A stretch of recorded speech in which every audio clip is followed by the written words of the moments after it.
Bueno, le doy gracias a Dios. Si estamos estudiando el Evangelio de Juan, hoy es el último mensaje del Evangelio de Juan. Y la siguiente semana, si Dios quiere, vamos a empezar con algunos temas navideños, de las profecías sobre Jesús, sobre el nacimiento de nuestro Señor, sobre todo lo que tiene que ver con Navidad, cómo estaba profetizado todo eso. Y va a ser muy emocionante y bonito, ¿verdad? Con la ayuda de Dios. Pues vamos a leer Juan 14, versículos 7 al 11.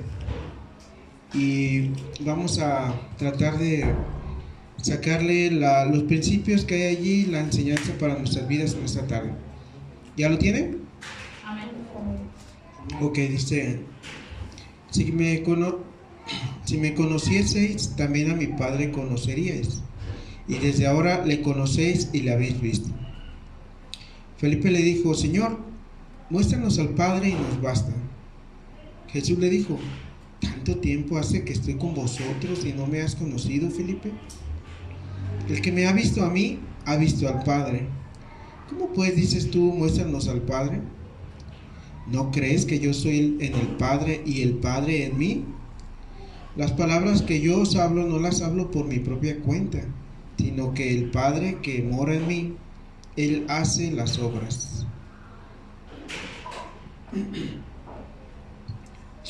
Creedme que yo soy en el Padre y el Padre en mí, y de otra manera creedme por las mismas que obras. Mira, Padre, estamos aquí en esta tarde, rogamos que tu Espíritu Santo que vive en nosotros como creyentes ilumine nuestra mente, nuestro corazón para poder entender tu hermosa palabra. Todo esto te lo pido, no confiando en mis obras ni en mis méritos, sino en el mérito de Cristo, en el nombre de Jesús. Amén. Bueno, tenemos aquí este pasaje tan interesante, tan impresionante, y prácticamente lo que trata de decirnos este pasaje es Jesús siente, más bien entiende o muestra que es el tiempo de hablar abiertamente de quién es Él.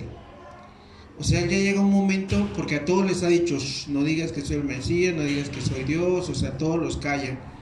Pero aquí es importante que ellos entendieran que Él era Emmanuel, Dios con nosotros.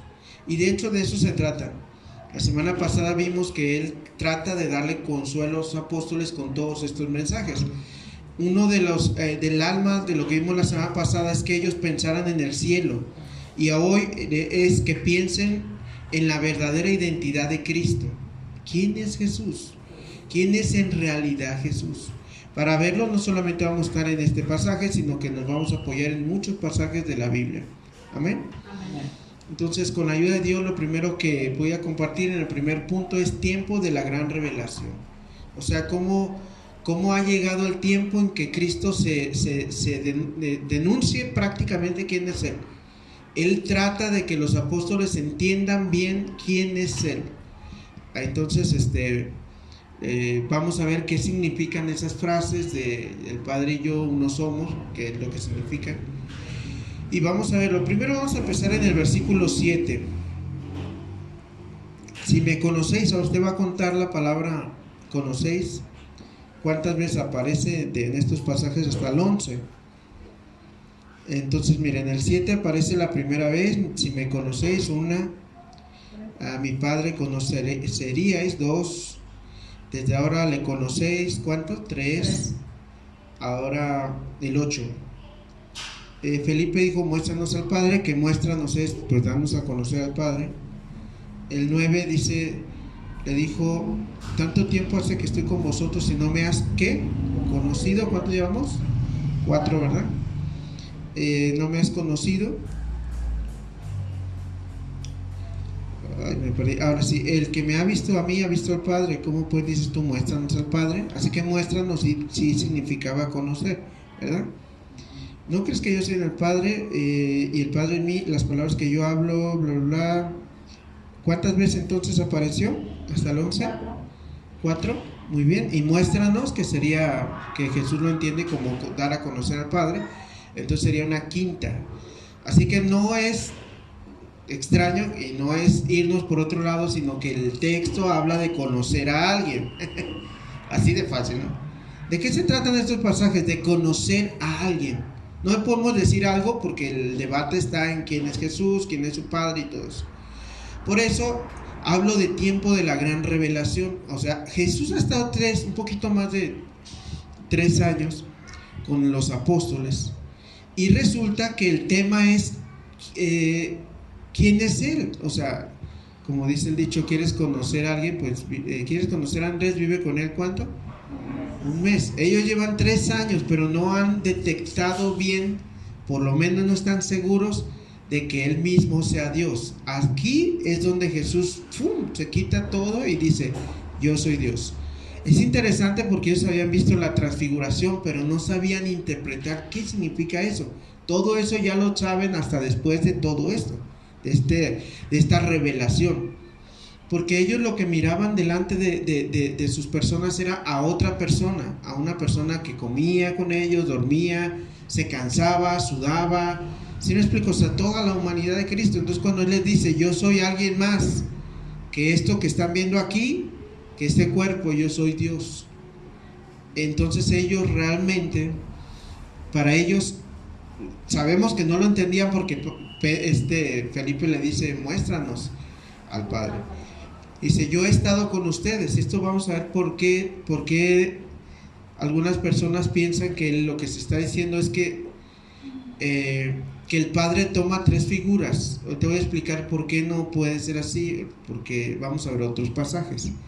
Pero lo que sí entendemos aquí es que el Señor Jesucristo se está revelando quién es Él, está mostrando la verdad sobre Él. Para nosotros ya es normal. Jesús es Dios. ¿Alguien lo duda?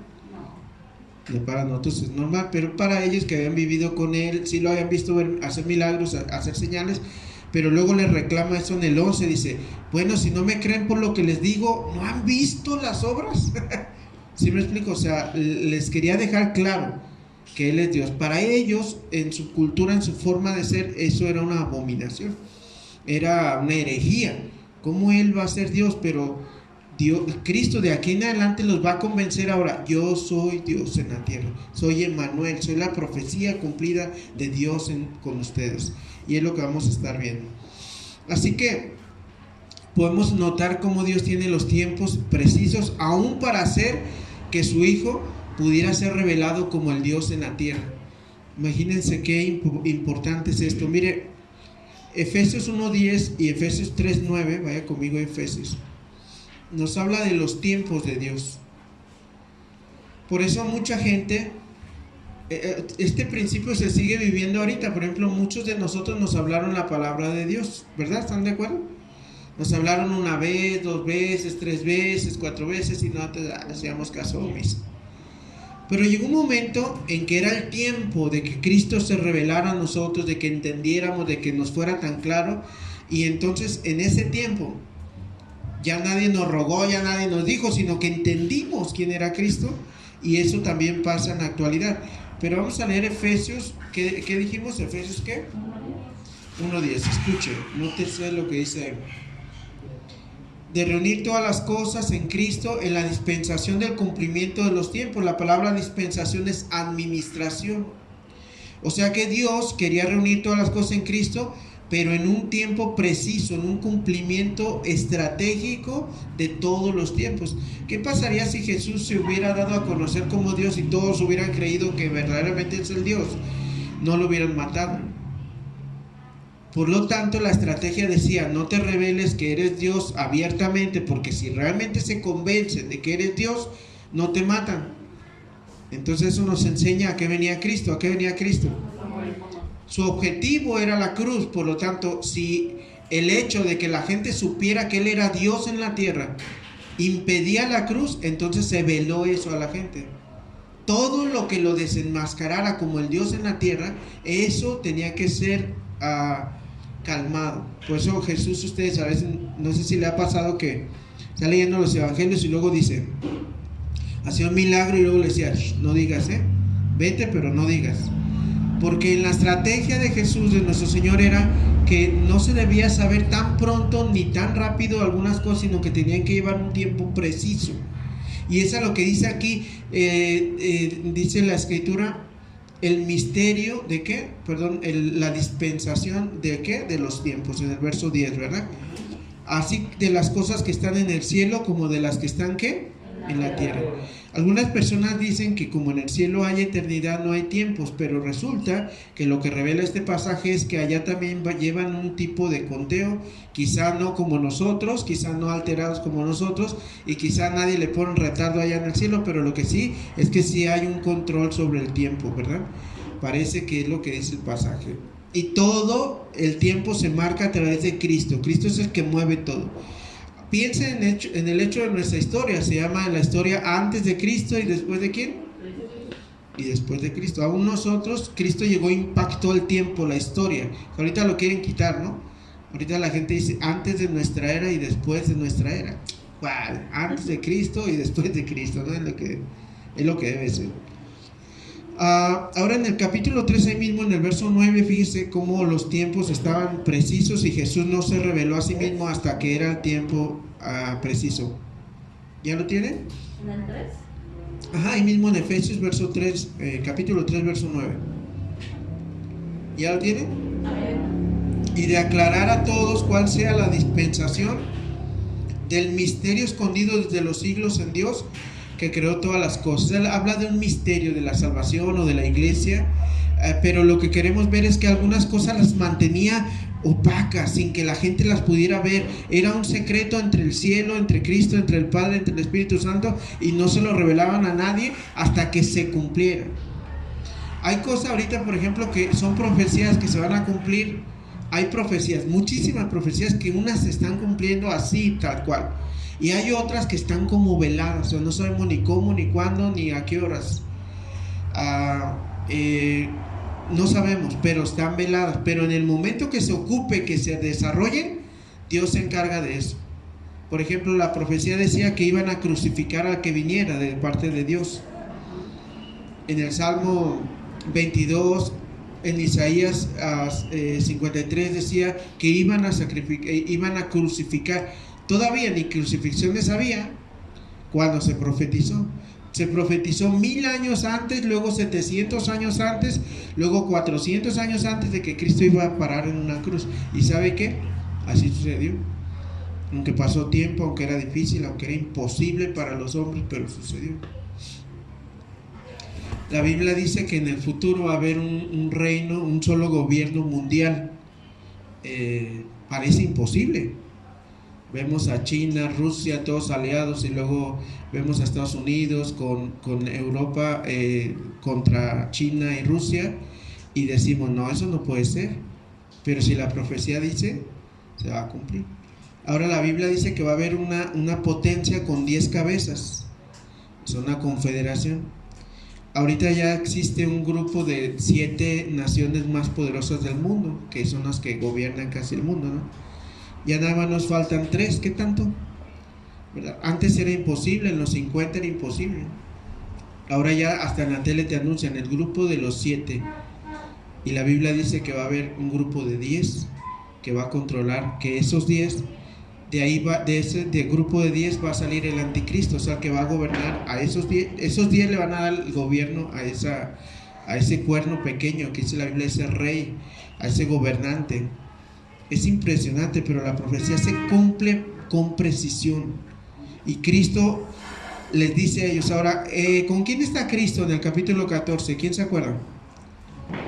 Volviendo al 14. ¿Con quiénes está Jesús? ¿Está en una plaza? ¿Está en el templo? ¿Dónde está? ¿Y con quién está?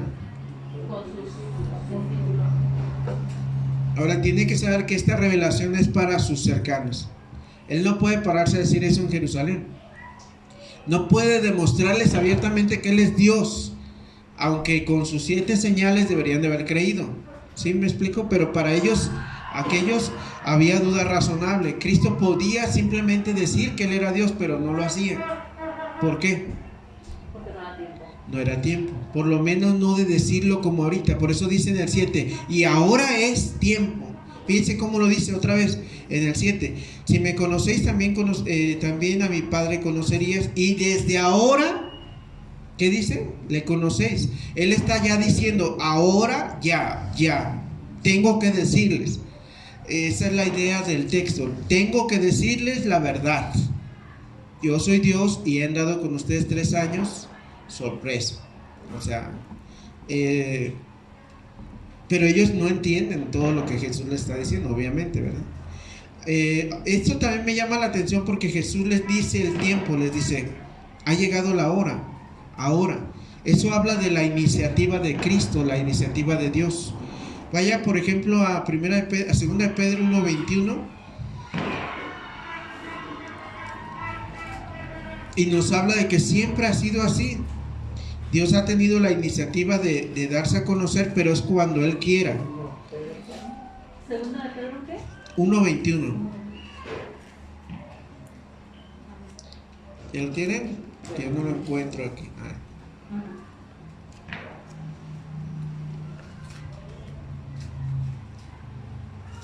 Ok, ¿qué dice? 1:21. Mire, se lo voy a leer, dice así. Porque nunca, ¿cuándo? Nunca la profecía fue traída por voluntad humana, sino que los santos hombres de Dios hablaron siendo inspirados por el Espíritu Santo. Eso habla de la iniciativa. Nunca fue por la iniciativa humana, la voluntad humana. Nostradamus, uno de los hombres reconocidos como profetas contemporáneos, que le atribuyen varias profecías actuales, ¿verdad? Se dice que él tomaba un tripié con 3 palitos y ponía una jícara de agua grande, tomaba drogas como peyote, ese tipo de cosas, se drogaba, y luego cuando estaba drogado le daba un golpe al agua y el agua empezaba a vibrar, como cuando hace ondas.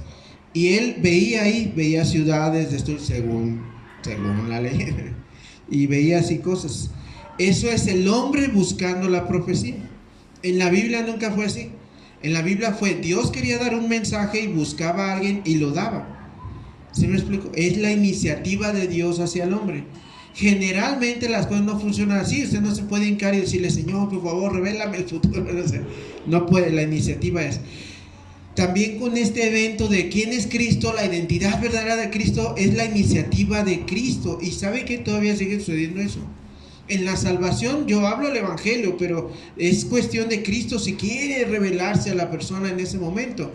Eso lo vemos en Hechos 9 cuando vemos a Pablo, que era Saulo, y él va muy campante a arrestar a la gente que era como nosotros, va a tomarlos de las greñas, dice la Biblia que así le hacía, y que los arrestaba, los golpeaba y a veces los consentía en su muerte. Y los llevaba. Iba muy contento en el camino cuando a mediodía, cuando estaba el sol, dice la Biblia que Jesús de una voz le dijo, desde la luz le dijo, Saulo, Saulo, ¿por qué me persigues? ¿Se acuerdan? Ahora, ¿Saulo iba a buscar a Cristo?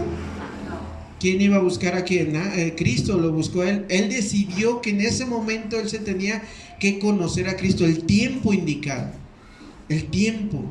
Hay muchas cosas que tienen que ver con Dios y que no las entiende uno hasta que Dios quiere, cuando Dios le conviene que las entendamos, cuando le conviene a su plan, no al nuestro, sino al de quién, al de Dios. Entonces, así que él tuvo la iniciativa, siempre ha sido así, siempre será. Dios se da a conocer, Dios busca revelarse a los hombres. Usted con esto tiene que saber que usted no le hizo ningún favor a Dios. Sino que Él nos hizo el favor de que pudiéramos abrir los ojos y verlo. Y entonces usted aquí responde la pregunta, ¿y por qué mi pariente, mi amigo, mi primo no quiere conocer de Dios?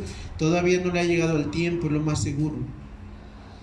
Pero cuando sea el día indicado, la hora como aquí, ya es el tiempo de que la gente sepa quién es Cristo. Eso me frustra porque si uno tuviese el control de eso, ¿verdad? Uno pudiera ir con el tío o primo y meterle la Biblia, ¿no? Como eso y decir lo que uno quiere que entiendan, ¿no? Pero sin embargo la Biblia nos llama a estar orando por esa gente, invitando a esa gente, hablándole a esa gente. Yo cuando era delincuente, antes de conocer la palabra de Dios, estuve encerrado en algunos centros de detención. Ahí fueron hermanos como nosotros y me llevaron la palabra de Dios. Yo tomaba la palabra de Dios y hacía cigarros en ella.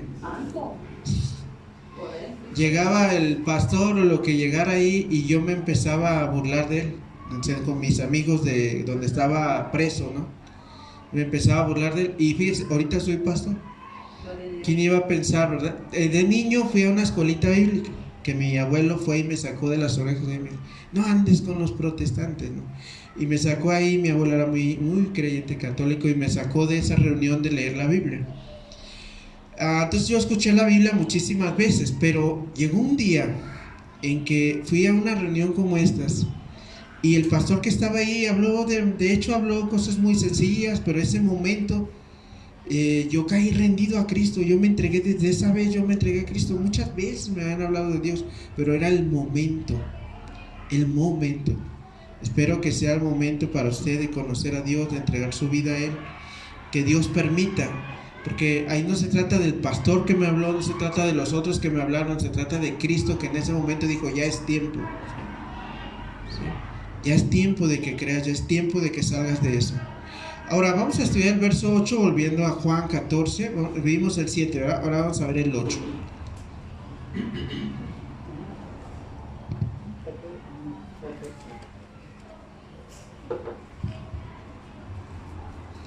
Juan 14, 8. Y aquí vamos a ver la ambición espiritual que todos deberíamos de tener, la ambición espiritual de Felipe. Felipe le dijo, Señor, muéstranos al Padre y nos basta. Yo creo que ese es el deseo de todo ser humano, en algún momento ver a Dios, porque ¿qué pasaría o qué cuestiones giran alrededor de ver a Cristo, a Dios Padre? Bueno, gira mucho alrededor porque confirma tu fe, ya de plano no habría ningún tipo de duda, ya no tendrías por qué dudar, porque sabrías realmente si se abre el cielo y ves a Dios ahí, pues ya no queda ningún tipo de duda y tienes que seguirlo bien, ¿verdad? Muéstranos al Padre. Todos quisiéramos eso, ¿están de acuerdo? Todos quisiéramos de pronto ver a Dios. Entonces era algo muy ambicioso lo que él está planteando, es, Señor Jesús, muéstranos, revélanos, déjanos conocer a Dios. Entonces él, lo que vemos aquí en Felipe son varias cuestiones que vamos a analizar. La primera es, bueno, por lo menos sabía que Jesús tenía la capacidad de enseñarnos al Padre. Por lo menos eso es algo positivo de Felipe. Él dice, yo creo que él sí me puede mostrar a Dios, ¿no? Él se daba cuenta que Dios siempre lo oía, él se daba cuenta de los milagros que hacía, así que su fe alcanzó como para decir, él me puede abrir el cielo y que yo vea al Padre ahí, o que lo traiga a la tierra y que me lo muestre. ¿Cómo es que él entendía eso, que le muestren al Padre? No lo sabemos con exactitud, pero lo que sí sabemos es que quería verlo, ¿sí o no? Hay otro hombre en la Biblia, hay otros hombres, por ejemplo Job en la Biblia. Él dijo también algo parecido, dijo, ¿quién me diera una audiencia con Dios? ¿Quién me lo pusiera aquí para platicar? Y yo le diría y él me contestaría. Eso es una de las cosas que Job hizo, de las que nunca pecó, pero son las cosas que se pasó de la raya. ¿Sí me explico? Lo único que se pasó de la raya a Job es eso. Ahora, ¿qué le pasó a Job? ¿Quién se acuerda? Perdió toda su familia, todos sus bienes. Primero perdió a todos sus hijos, ¿no? Luego sus propiedades. Luego perdió a su salud y todavía su esposa llegó y lo regañó. ¿Sí o no? O sea, su esposa le dijo así, de esas palabras tiernas, motivadoras, cuando estás bien tronada y la esposa llega y te dice, ¿todavía mantienes tu integridad a Dios? Le dice, ¿cómo le dice? Mejor maldice a Dios y muérete, o sea, ya. Y él le responde todavía con aquella calma, oyes, ¿nada más vamos a recibir lo bueno de Dios o también lo malo? Bueno, él, ya más avanzada su prueba, ya cuando le llegó la prueba de la enfermedad y se rascaba con un tiesto, se dice en la Biblia, él dijo, no, a ver, tráiganme a Dios, tráiganmelo, yo le voy a decir para que vea y me voy a defender mi integridad. Ahí fue donde, ya en el capítulo 38, en los últimos capítulos, así termina, cuando Dios le concede una audiencia y le dice, a ver, ¿qué traes? Y le pone una regañada, pero de esas que Dios da, y lo regañó, y él pudo hablar, pero él ni siquiera se manifestó, puso un remolino y habló desde el remolino, mostró su poder, pues. Pero él quiso ver. Hay gente en la Biblia que ha querido ver a Dios. Vamos a ver Por ejemplo, en este pasaje también nos enseña que hay verdades que están frente a nuestros ojos que no podemos entender, ¿verdad? Porque fíjense, ellos vivieron, durmieron acerca de Jesús, comieron, casi bebieron de su mismo vaso, porque había ciertas costumbres donde tú metías la mano y todos metían la mano ahí, ¿no? Claro, limpias, ¿no? Y metían las manos. Los árabes todavía conservan ese tipo de tradiciones. Todos metían la mano ahí, en la misma comida, ¿no? O sea, tú te imaginas como ahorita que cada quien tiene un plato, ¿no? Pero generalmente ellos tomaban y todos ahí comían, convivían, estaban, respiraron, olieron a Jesús, ¿sí me explico? Y no se dieron cuenta que era Dios hasta que quiso Dios que se dieran cuenta. Y también en Hebreos hay una advertencia que dice: sean hospedadores, o sea, ayuden a la gente a que esté en sus casas cuando tiene necesidad, porque algunos sin saberlo ha hospedado ¿qué? Ángeles, imagínense. Ahorita nosotros ya no vivimos en esa cultura, ya casi no lo hacemos, ¿no? Hoy llegó un muchacho a la iglesia en la mañana y iba pasando, yo estaba afuera recibiendo a la gente, saludándola. Iba pasando el muchacho y de pronto vio y se regresó y se pasó y dijo: vengo bien mugroso, ¿puedo entrar? Y dije: no te preocupes, pásate, no se trata aquí de quienes vienen bañados o no, pues aparte es nuevo, ¿verdad? Y todo, y se metió. Se llama Andrés, y entonces yo al final le dije: Andrés, ¿tienes dónde quedarte? ¿Tienes dónde dormir? Y dice: sí, me acaban de prestar las llaves de un cuartito y ahí voy a estar, pero quiero conocer a Dios. Entonces, lo que quiero decir con ustedes es que a veces hay verdades que están frente a nosotros. Por ejemplo, el camino de Emaús, iban caminando unos discípulos cuando Jesús había muerto y ellos no creían, ya habían oído que Jesús había resucitado, pero no creían que había resucitado. Entonces iban caminando y se les acercó Jesús, pero ellos no lo conocieron. Iban platicando y no lo conocieron hasta que Jesús quiso que lo conocieran, cuando partió el pan. Y partió el pan y dijeron: es el maestro. Y ¡fum! En ese momento se esfumó, se fue en el último momento. Ahora quiero compartir algunos casos de la Biblia de gente que ha visto la gloria de Dios. Amén. Como dice Felipe: muéstranos al Padre. Pues eso le pasó a Moisés en Éxodo 33, 18. Vamos a Éxodo, por favor, ahí en el Antiguo Testamento. 33, ¿verdad? 33, 18. Escuche cómo dice el 18.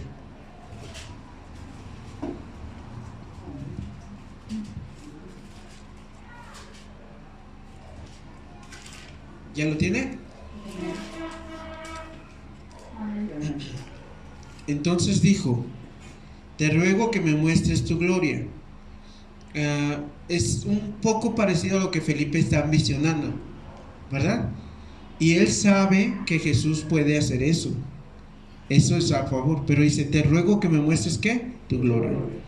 Y respondió Dios: yo haré pasar todo mi bien delante de tu rostro, y proclamaré el nombre de Jehová delante de ti, y tendré misericordia del que tendré misericordia, y seré clemente para con el que quiera ser clemente. Dice el 20, ¿cómo dice?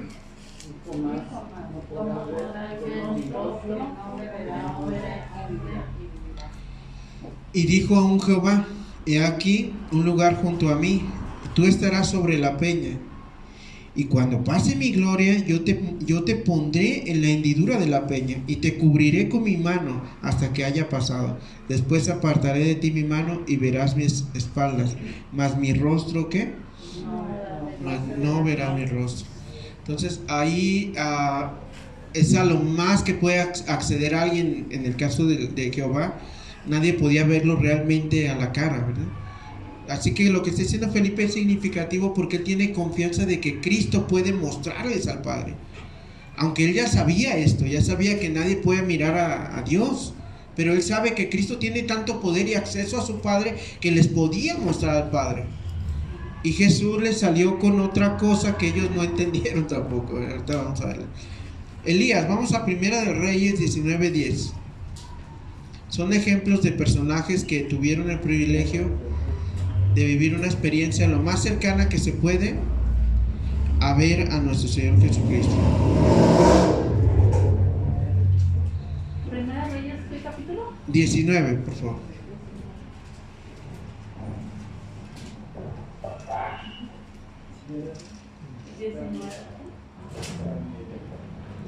¿Ya lo tienen? ¿19 qué? 10. Amén. Dice así: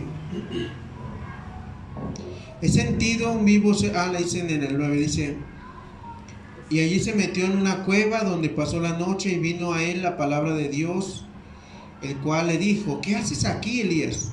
Él respondió: he sentido un vivo celo por Jehová de los ejércitos, porque los hijos de Israel han dejado tu pacto, han derribado tus altares y han matado a espada a tus profetas, y solo he quedado yo, y me buscan para quitarme la vida. Dice el 11: él dijo: sal fuera y ponte en el monte delante de Jehová. Y he aquí Jehová que pasaba, y un grande y poderoso viento que rompía los montes y quebraba las peñas delante de Jehová, pero Jehová no estaba en el viento.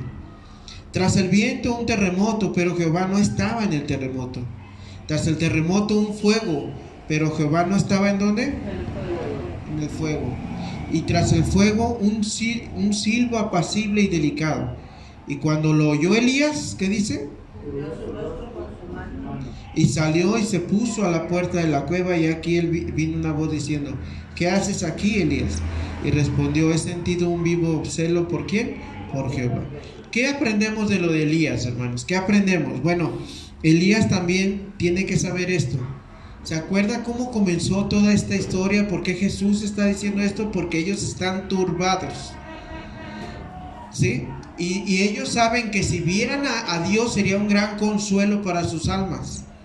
Y Jesús les dice: pues yo soy Dios. Así de fácil. ¿Quieren ver a Dios? Yo soy Dios. Tengo 3 años con ustedes y no me han visto. Y les reclama. Entonces, todas las escenas que estamos viendo, Moisés, Elías, estaban en una situación crítica, ¿sí? Las situaciones... ¿Puedes ver a Dios en situaciones críticas? Sí, puedes verlo. Ahora, vamos a Hechos capítulo 7, verso 55. Y vamos a ver el caso también de un hombre que miró a Dios. ¿Hechos qué? 7. 7:55.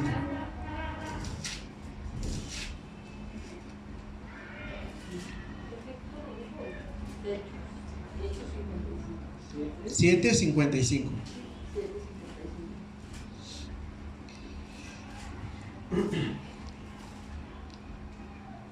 Pero Esteban, lleno del Espíritu Santo, puestos los ojos en el cielo, vio la gloria de Dios y a Jesús que estaba a la derecha de ¿quién?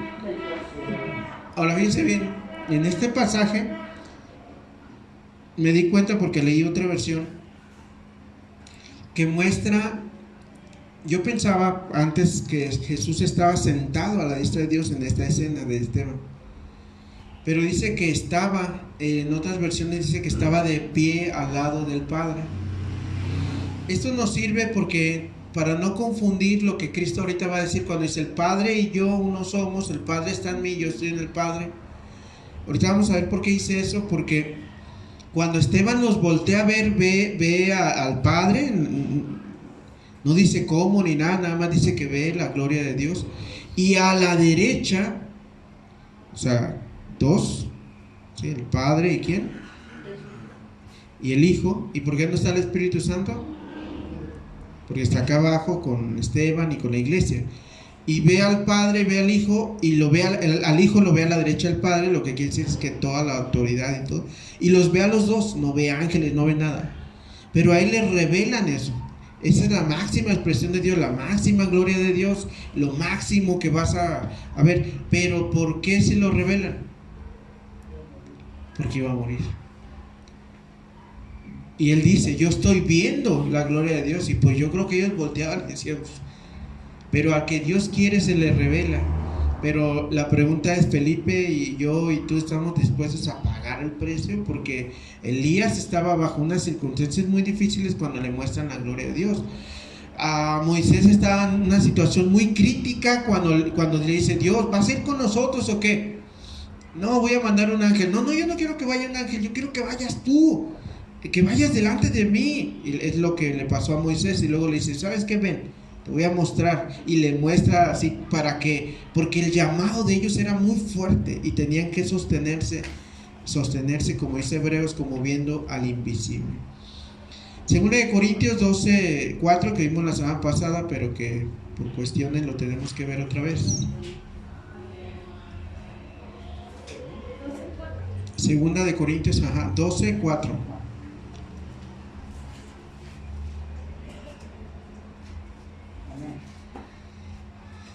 Ok, ¿qué dice? Que fue arrebatado al paraíso, donde oyó palabras inefables que no le es dado al hombre expresar. Aquí en el caso de Pablo, cuando me llamó mucho la atención, porque en el 2 dice que fue arrebatado al tercer cielo. Sin embargo, él no nos menciona nada de que vio al Padre. No sé si me explico. Él no vio al Padre, pero vio la gloria del cielo, el paraíso, y escuchó cosas que él no podía decir en la tierra, cosas inefables, indecibles. Esto es importante también. Imagínense que usted está en una situación muy crítica. ¿Cuándo vio eso? ¿Cuándo vio el tercer cielo, Pablo? ¿Quién se ha notado eso? Bueno, les voy a explicar porque no está ahí. 14 años atrás Pablo fue apedreado. O sea, fue casi muerto en una de sus primeras predicaciones. Y en el estado ya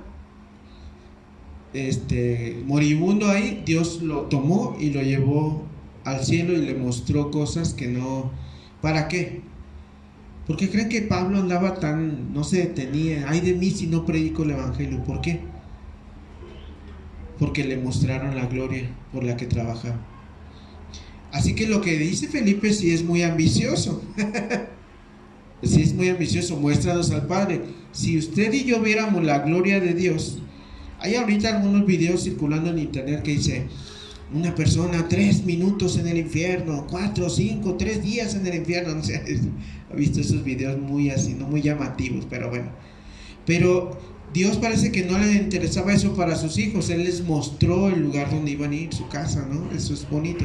Pero les dice eso porque las cosas se iban a poner difíciles para ellos. Vieron su gloria. Pero aquí yo lo único que quiero destacar es: ese Felipe no andaba tan perdido. Casi no quería nada. Muéstranos al Padre, ¿no? Y nos basta. Dice: con eso tengo. Con eso. Entonces sí es una ambición espiritual. Ahora, hay otra cita aquí nada más para terminar esta idea en Primera de Juan 3:2. ¿Qué acerca de nosotros? ¿Vamos a ver a Dios? ¿Y cuándo lo vamos a ver?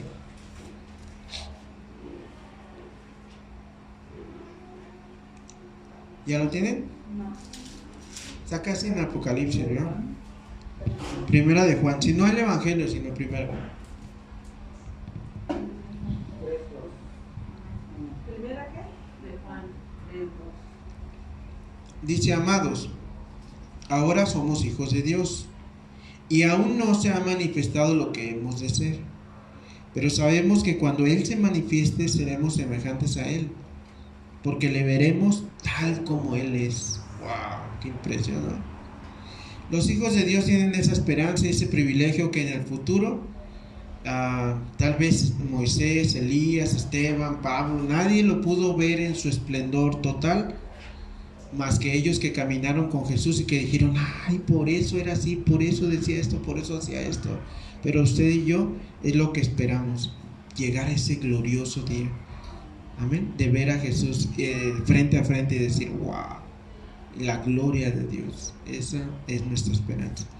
Bueno, ya vimos la ambición espiritual de Felipe. Vamos otra vez al capítulo 14 y vamos a revisar del 9 al 11. Esperemos que nos dé ahí tiempo para no pasarnos del tiempo, ¿verdad? Ahí estamos en el capítulo 14, en el verso 9 al 11 de Juan, del Evangelio de Juan ahora. Este Juan es el mismo que leímos allá en Primera de Juan, nada más que en Primera de Juan ya está más grande y con mucha más experiencia, y aquí está escribiendo todo lo que Jesús dijo. Fíjense en el 9, ¿ya lo tienen? Jesús les dijo: tanto tiempo hace que estoy con ustedes y no me has conocido, Felipe. El que me ha visto a mí, ha visto al Padre. ¿Cómo pues dices tú, muéstranos al Padre?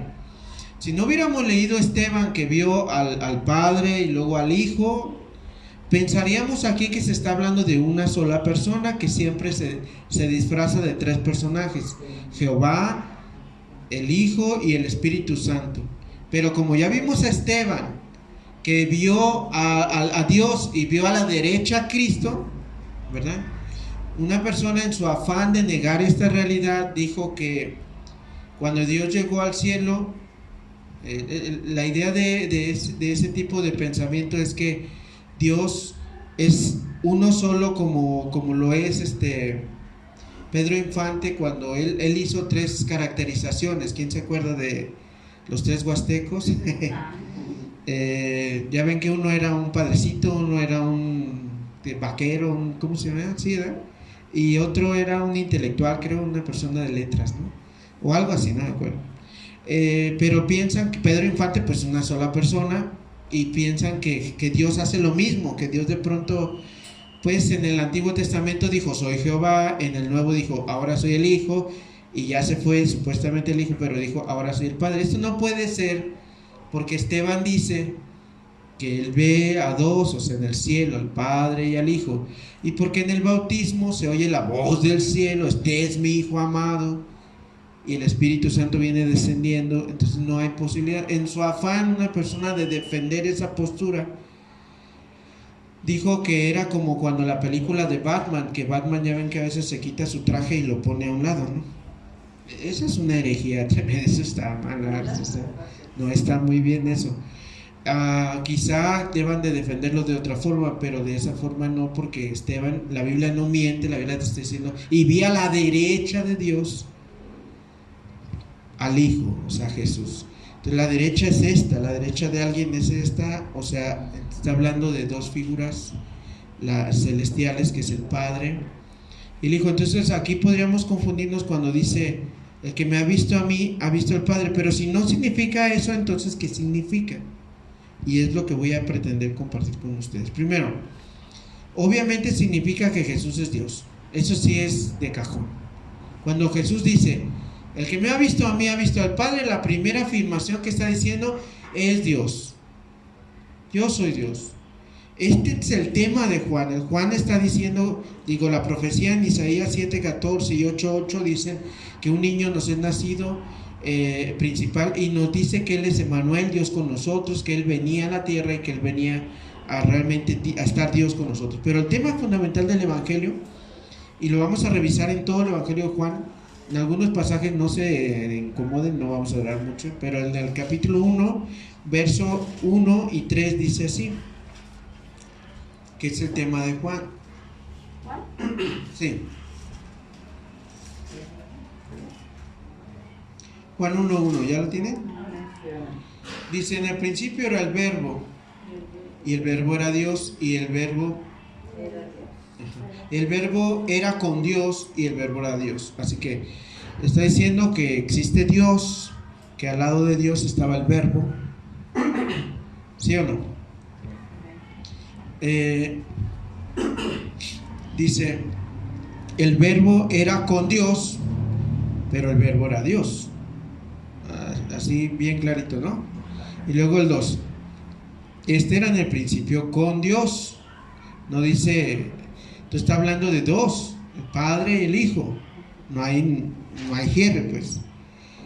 Y dice en el verso 3: todas las cosas por Él fueron hechas. Ahora resulta que Jesús es el creador, por lo tanto es Dios, y sin Él nada de lo que ha sido hecho fue hecho. Así que Cristo estaba desde el principio, Él es el creador. Ahora el 14: este Verbo creador que estaba con el Padre, que es Dios, fue hecho carne y habitó entre nosotros, y vimos su gloria como la del unigénito del Padre, lleno de gracia y de verdad. Él dice que ese Verbo que estaba con Dios al principio se humanó, se hizo carne, se hizo hombre, se hizo humano. Eso no te deja lugar a dudas que Dios con nosotros, Dios se humanó, Dios se hizo hombre. Así que en el 17 también dice, pues la ley por medio de Moisés fue dada, pero la gracia y la verdad vinieron por medio de ¿quién? De Jesucristo. Ahora el 18, a Dios nadie lo vio jamás. El unigénito Hijo que está en el seno del Padre, el que le ha, es el que le ha dado, Él le ha dado a conocer. O sea, al Padre nunca jamás nadie lo ha visto por figura ni nada. Ahora ustedes van a decir, bueno, pero si acabamos de ver que Moisés, Elías y todos ellos vieron la gloria de Dios. No podían ver el rostro de Dios porque ¿qué? Morían. Ahora hay unas expresiones en la Biblia que dicen que Moisés habló cara a cara con Dios. Esa frase cara a cara con Dios es igualito a cuando alguien que es invidente habla contigo. Habla contigo de frente, hablan de cara a cara, pero uno de los dos no puede ver. O sea, ¿sí me explico? En este caso el ser humano no pudo ver a Dios, solamente estaba, lo que habla es de una cercanía al darle la palabra de Dios. Moisés no pudo ver a Dios, vio la gloria de ¿quién? De Dios. ¿Por qué la Biblia no se contradice? Aquí dice, nadie vio a Dios jamás. El unigénito que está, fíjense bien, ¿está dónde? Ahora, ¿qué es el seno del Padre?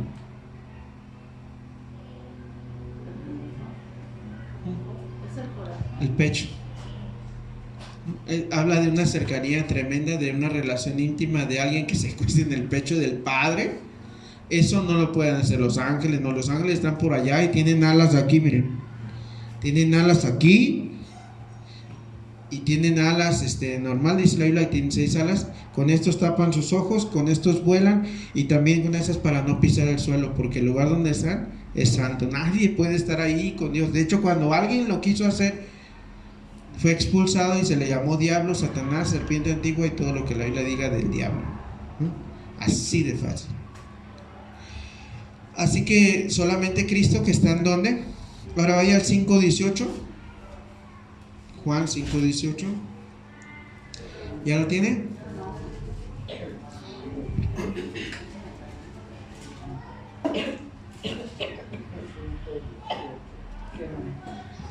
Por esto los judíos aún más procuraban matarle. No solo porque quebrantaba el día sábado, sino porque ¿qué? Haciéndose igual a ¿quién?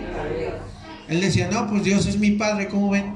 No, en ese tiempo decir eso era una herejía tremenda, ¿no? Entonces dicen, no, y lo querían ¿qué? Lo querían matar. Él declaró en esa ocasión que era Dios y lo querían matar, no le creían. Y a sus apóstoles aquí les está diciendo, confirmando esto, no crean que me malentendieron, realmente soy Dios en la tierra. O sea, que se estaba manifestando con ellos. Ahora fíjense en el 8:58.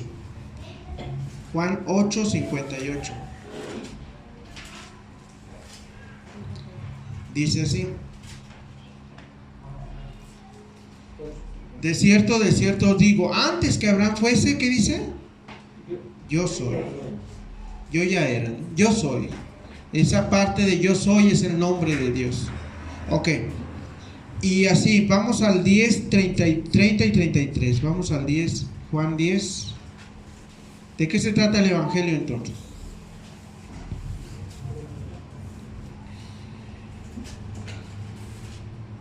¿Ya lo tienen? Yo y el Padre, ¿qué dice? Uno somos. ¿Sí lo tienen ahí, verdad? Yo y el Padre, uno somos. Fíjense bien, yo y el Padre y el Cristo a la derecha, uno somos. Por eso nosotros creemos en un solo Dios verdadero, como vamos a explicar al final, en 3 personas distintas: el Padre, el Hijo y el Espíritu, como lo vamos a ver después. Ahorita se lo voy a enseñar. Entonces los judíos volvieron a tomar piedras para prenderle, porque esa frase lo único que significa es yo soy Dios. O sea, yo también soy Dios, es lo que dice Cristo, yo también soy Dios. ¿Por qué es tan importante esto? Ahorita lo van a ver. Le respondió a los judíos: diciendo: por buena obra no te apedreamos, sino por tu blasfemia, porque tú, siendo hombre, te haces ¿qué? Ellos veían un hombre y se hacía Dios. Y ahorita en el capítulo 14 le está diciendo: realmente no me han malentendido, yo soy Dios en la tierra. ¿Sí va conmigo? Ahora, ¿por qué decía esto? Vaya conmigo a Hebreos 1:3. ¿Por qué él decía lo que estamos leyendo en Juan 14? Hebreos 1:3. ¿Ya lo tienen?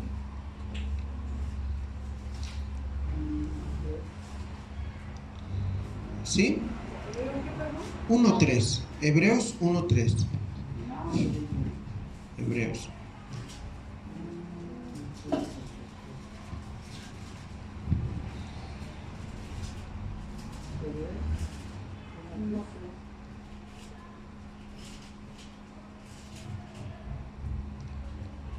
Amén. Dice el cual, o sea, Cristo, el cual, porque viene hablando de Cristo, siendo el resplandor de su gloria ¿de quién? De Dios. Del Padre, y la imagen misma de su sustancia, o sea, quien puede reflejar a cabalidad exactamente a su Padre, a Dios, y quien sustenta todas las cosas con la palabra de su poder, habiendo efectuado la purificación de nuestros pecados por medio de sí mismo, se sentó a la diestra de la majestad en las alturas. O sea, se sentó a la derecha de Dios, de su majestad de Dios, en las alturas, a la derecha. Nos habla de dos personajes. Ahora fíjense, en otra traducción más moderna, dice así, las voy a leer, escuchen: el Hijo de Dios nos muestra el poder y la grandeza de su Padre. El Hijo de Dios es igual en todo a su Padre, y con gran poder hace que el universo siga, fíjense, lo digo acá, se siga extendiendo. Me llama mucho la atención de eso, porque no hace muchos años que se descubrió que el universo se extiende y se extiende y se extiende y se extiende, pero Hebreos dice que el universo se sigue extendiendo, existiendo. ¿Por quién? Por Cristo. Ahora fíjense bien, el Hijo de Dios logró que Dios nos perdonara nuestros pecados y después subió al cielo para sentarse a la derecha del trono de su Padre. No veo por ningún motivo, a menos que forzáramos el texto, la idea de que Cristo y el Padre sean el mismo. Son uno, pero no son el mismo. Son uno, eso lo voy a explicar ahorita a continuación, pero ahora vamos a leer el 10 de Juan 14 para... Ya casi termino, hermano. Yo sé que estoy abusando de su tiempo, pero ya casi acabo. Fíjense lo que dice. ¿Ya lo tienen? Dice: ¿no crees que soy en el Padre y el Padre en mí? Lo que significa: ¿no crees que el Padre y yo uno somos, solo uno?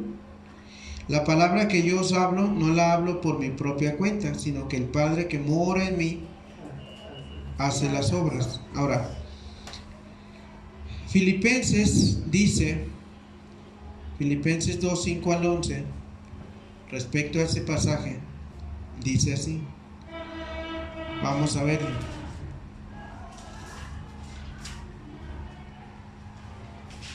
Lo bueno que por lo menos ahora no están los cohetes, los tambores. ¿Ya acabarían de ensayar o qué?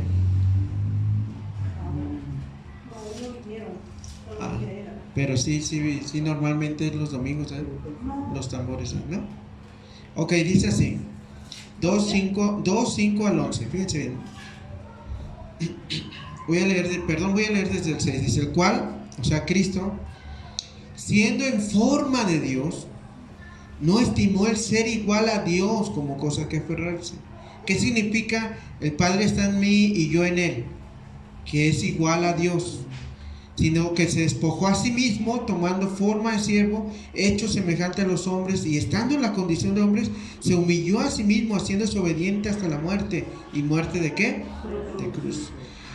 Aunque Cristo, dice aquí en otra versión, aunque Cristo siempre fue igual a Dios, no insistió en esa igualdad, al contrario, renunció a esa igualdad y se hizo igual a nosotros, haciéndose esclavo de todos. Así como es igual en su cuerpo a todos los humanos, que comía, sentía, dormía, se abrumaba, se sentía mal, así es en potencia y en poder igualito al Padre. Esto es impresionante. Termino con el versículo 11 de Juan 14. Y no es broma. Ya, ahora sí. Juan 14, dice así: creed que yo soy en el Padre y el Padre en mí. De otra manera, creedme por las mismas ¿qué? Obras. Las mismas obras. Bien, hermanos, estaba leyendo sobre esto y todos nosotros tenemos un centro de autoconciencia. Por ejemplo, ¿usted es consciente de su persona? O sea, yo soy consciente de que soy Jorge Alejandro López, ¿verdad? Pero, y usted me ve, soy una persona y soy consciente de mi persona, yo soy consciente. La única diferencia entre Dios es que Dios se permite expresar que Él tiene un centro de autoconciencia, pero en tres al mismo tiempo.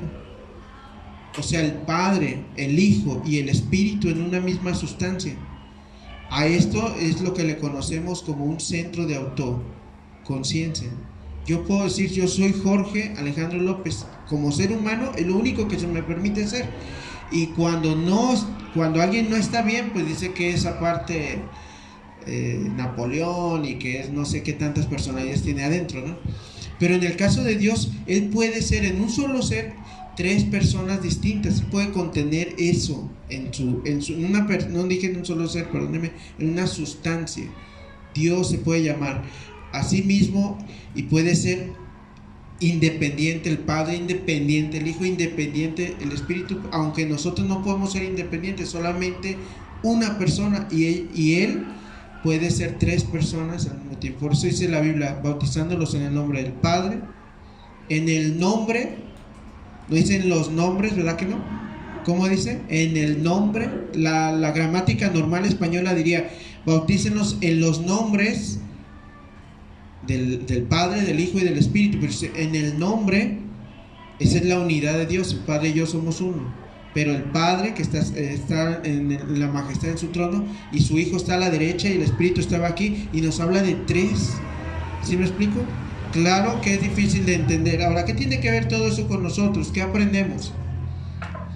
Todo esto que hemos visto de la revelación de Dios, de que se dio a conocer, de los tiempos, de la gloria de Dios, ¿qué le enseña? ¿Por qué Dios quiere que usted lo sepa? ¿Cuál es el asunto aquí? A ver, vamos a empezar de este lado. ¿Quién quiere comenzar?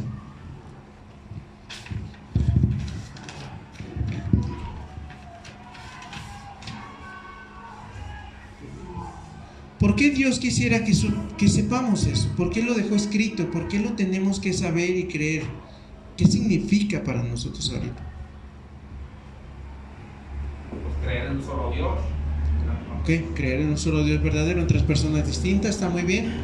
Okay. Y en su vida diaria, en nuestra vida, mañana que trabajen, mañana que estudien, mañana que hagan lo que tengan que hacer en sus responsabilidades, lo que ustedes han aceptado hacer voluntariamente, eso espero, ¿verdad? ¿Qué tiene que ver eso conmigo? Porque creer en el Hijo es creer en el Padre, en Dios. Muy bien, perfecto. Y por ejemplo, ¿de qué forma te ayuda para ser una mejor persona? Saber que Dios, todo lo que hemos visto ahora. Tener fe y obedecer la palabra para conocer más al Hijo, a Jesucristo. Muy bien, En hermano. realidad es también conocer al Padre. Ok. ¿Qué más, hermanos? ¿Qué nos ayuda para nuestro diario vivir esta palabra? Yo digo que nos ayudan mucho, ¿no? Porque hace exactamente las diferencias entre Dios, el Hijo y el Espíritu Santo. Muy bien, hermano, gracias. Que cuando él toma el papel él nunca tomó el papel de Dios, él es Dios. Entonces nosotros a veces ponemos a Jesucristo casi en segundo lugar. Ese es el problema y el pleito que traemos toda la vida. Y como Y dice que son igual. Dice, Él es igual a Dios. uno es mal y uno es bueno. Muy bien. Ajá. Sí. El Espíritu Santo, por eso dice, me voy, pero No los dejaré huérfanos. estará el Espíritu Santo con ustedes. Es decir, yo mismo estaré con ustedes, como hijo, y como padre, dice, yo mismo estaré con mi padre, que el niño Sí, bueno, ahí en la palabra que usa en Juan 16, en Juan 14, Juan 16 dice, yo me voy y les dejaré otro consolador. La palabra otro que usa, definiendo a otra persona que no es Él, porque Él se va, porque no miente, ¿verdad? Él se va, pero deja a alguien más, dice otro, y la palabra otro es la palabra en griego, alos, que significa otro de la misma sustancia, otro de la misma familia, porque pudo haber utilizado Cristo eso lo vamos a ver en Juan 16, pudo haber utilizado otra palabra griega que significa heteros, que significa otro diferente, por eso decimos heterosexual, heterosexual de otro sexo. Pero en el caso de él no está diciendo otra persona diferente a mí, está diciendo otro de la misma sustancia, otro igual a mí, igual, o sea, como dijo el hermano muy bien dicho, el Padre, el Hijo es igualito al Padre en poder, por eso cuando él decía eso lo querían matar, y el Espíritu Santo es igualito al Hijo, ¿sí se fijan? Y son tres personas distintas en una sola esencia. cuando dice que te puede perdonar todo menos que tú insultes al Espíritu Santo. ¿Sí? Porque a Dios le hemos visto, a Jesús le hemos visto, pero el Espíritu Santo nunca le hemos visto. Sí, ajá. Y luego vamos a ver qué significa la blasfemia contra el Espíritu Santo. Es precioso. Muchas gracias, hermano. Muchas gracias por participar. ¿Alguien más? Pues yo pienso, pastor, también ¿verdad? que nos enseña nuestro diario vivir, por ejemplo, que Dios Padre es el creador del mundo, que dice en la Biblia que solo con su voz, o sea, tan poderoso es que solo el hablarlo empezó a construir todo el universo, los días, separó la luz de las tinieblas, los astros, ¿verdad? El sol, la luna, las estrellas, todo, solo con la voz. Es tan poderoso que Él como creador del universo, Él quiere que estemos allá con Él. Pero para eso, Él nos mandó a su Hijo para que pagara las culpas que nosotros teníamos, que pobrecito, Él no tenía que pagar nada, pero se hizo igual a nosotros para poder que hubiera perdón de nuestros pecados, ¿verdad? Entonces, el Espíritu Santo es la esencia de todo el poder del Hijo y de Dios Padre, ¿verdad? Y para que nadie nos confunda, porque aún en esta realidad de los días, hay quienes dicen que la persona que está bautizada en el nombre del Padre, del Hijo y del Espíritu Santo se va a ir al infierno. Así lo dice claramente. De hecho, tuve una plática con uno de mis cuñados allá en Ensenada que en esa iglesia que él está asistiendo, dice que lo quieren volver a bautizar, porque como está bautizado en el nombre del Padre, del Hijo y del Espíritu Santo, no vale, se va a ir al infierno, que necesitan bautizarlo solamente en el nombre de Jesús. Porque eso de las tres personas es solo un nombre, que están equivocados, que están mal. Y yo digo, no, por eso la Biblia nos enseña, ¿verdad? Que existe el Padre, el Hijo y el Espíritu Santo, para que cualquiera que venga y nos diga otra doctrina, no le creamos, que seamos fieles a la doctrina que el Padre y el Hijo y el Espíritu Santo. Sí, porque Jesús dijo, ¿verdad? En Mateo 28, 19 al 20, vayan y bauticen en el nombre del Padre, del Hijo y del Espíritu Santo. Y esa doctrina se basa en Hechos 2:38, que dice que cuando estaba Pedro predicando les dijo, ¿qué hacemos? Le dijo la gente, y le dice a los judíos, así claramente, porque el mensaje era para puro judío: bautícense en el nombre de Jesús. Ahora, ¿por qué lo hizo así? Porque si Jesús le había dicho que vaya a bautizar a todo el mundo en el nombre del Padre, porque a los que les estaba predicando es los que habían matado a Jesús. Y como que le restregan la cara, porque de hecho el mensaje se trató de eso. Les dice: ustedes mataron al santo, ustedes mataron al Hijo de Dios, lo crucificaron, lo prendieron, pero Dios lo levantó de los muertos. ¿Qué hacemos? Bautícense en el nombre del que mataron. Pero no dice que es, o sea, no es una fórmula porque la fórmula correcta la da Jesús. Porque ellos, los judíos, ya creían en el Padre y en el Espíritu, pero mataron a Cristo porque no creían en Él. Así que es muy simbólico que los judíos se bautizaran en el nombre de Jesús. Yo no soy judío. No sé si usted sea judío. En todo ello, nunca parece que el bautismo sea en el nombre del Padre y del Espíritu. Todos están bautizados en el nombre de Jesús. Sí, pero las escenas normalmente son dirigidas a los que mataron a Jesús. Por eso es los hechos de los apóstoles, ¿verdad? No es de Jesucristo. Ajá. Sí, exactamente, pero la orden de Jesús no se puede equivocar, ¿verdad? O sea, Cristo dijo: vayan, nosotros obedecemos la palabra de Jesús. Dice: si me amáis, guarda mis mandamientos. En la práctica los discípulos lo tenían que hacer porque era como ahorita le decimos a la gente: recibe a Cristo. Cuando quieres que alguien crea, le dices, y la gente hace un tipo de oración. O sea, se recibe: yo me arrepiento de mis pecados, confieso que...